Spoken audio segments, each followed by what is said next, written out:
Welcome back to Q&D Travel. Today we'll be going over the new proposed European Union changes to visa-free travel, and hopefully this information will be valuable to you and help you planning your next trip.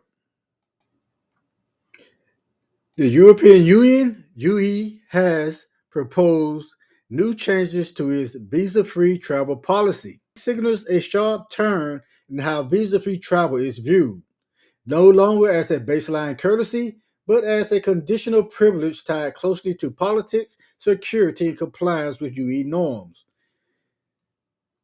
What are some of the things that are actually changing? While the UE already had a visa suspension mechanism, but it was slow, narrow, and rarely used. Under the new proposal, it expands the criteria for suspension, speeds up the process for revoking visa-free access, increase EU leverage in foreign and migration policies.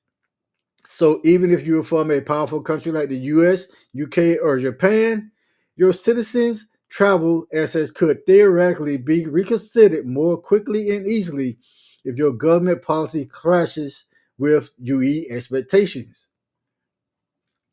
There are 61 countries under potential scrutiny, which includes Western democracies such as the US, UK, Canada, Japan, Australia, regional partners such as Mexico, Brazil, Singapore, South Korea, UE neighbors such as Ukraine, Georgia, Siberia, etc., smaller nations with visa free agreements, and looser border or citizenship policies. This doesn't mean that they'll lose visa free status anytime soon, but they are not under ongoing performance review. So, what brought this on? Well, there's a different mixture of issues. There's the migration pressure from wars, climate, and economical crisis.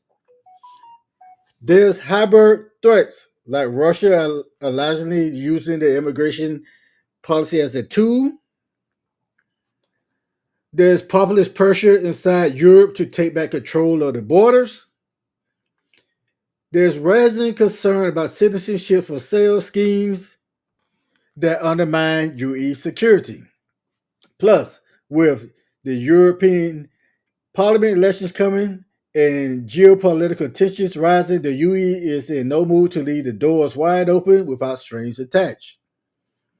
So, what are some of the things that could trigger a suspension? The UK diversion too far from UE migrations norms post Brexit. Siberia giving up visa free entry to countries the UE consider high risk. US politics shift leading to less cooperation on security or international law. Any country seems to ignore human rights rulings or democratic norms. So, how does this affect travelers? For now, there is no change in how you travel if you're from one of these countries. But future changes could come faster and with fewer warning signs. Travel policy is becoming tied to politics, even for countries that previously enjoyed untouchable status. The UE is doing this to send a message that they are watching and they will act if needed. Visa free travel is shifting from a standard to a reward that adds a new layer of pressure on countries to align with UE expectations on migration, security, and democracy, or risk losing that conveniencies. So, how does this affect US travelers? Some of the ways this can affect the US travelers is if the US loosens migration controls significantly, refuse to share security data about high risk individuals, offer entry to countries the UE blacklist, then the UE could argue that the US is not aligned with its visa policy standards and initiate a review of visa free access. For example, if the US starts a visa free program with a country the UE sees as high risk for migration abuse, like how Siberia did with Cuba, that could trigger a review. While the US is generally a strong democracy, Many major shifts, like ignoring international court decisions, systematically right abuse, especially involving immigration or treatment of asylum seekers, could give Brussels cause to act under the new human rights violation clause.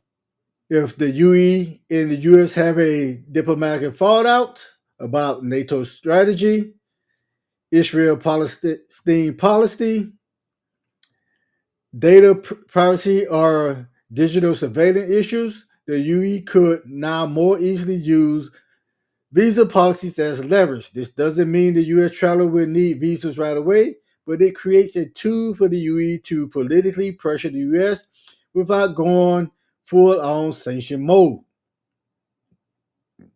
The UE is also rolling out the ETIAS in 2025, which is the European Travel Information and Authorization System.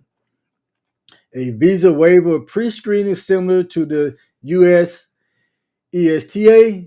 US travelers will need to fill out an online application before travel, pay the fee, possible face rejection if flagged in UE security systems. This is separate from the suspension mechanism, but it shows how travel for Americans to Europe is moving toward stricter screening overall. Thank you for watching. And if this information has been helpful to you, please like and subscribe so we can continue to bring you more information to help you travel, relax, and be rejuvenated.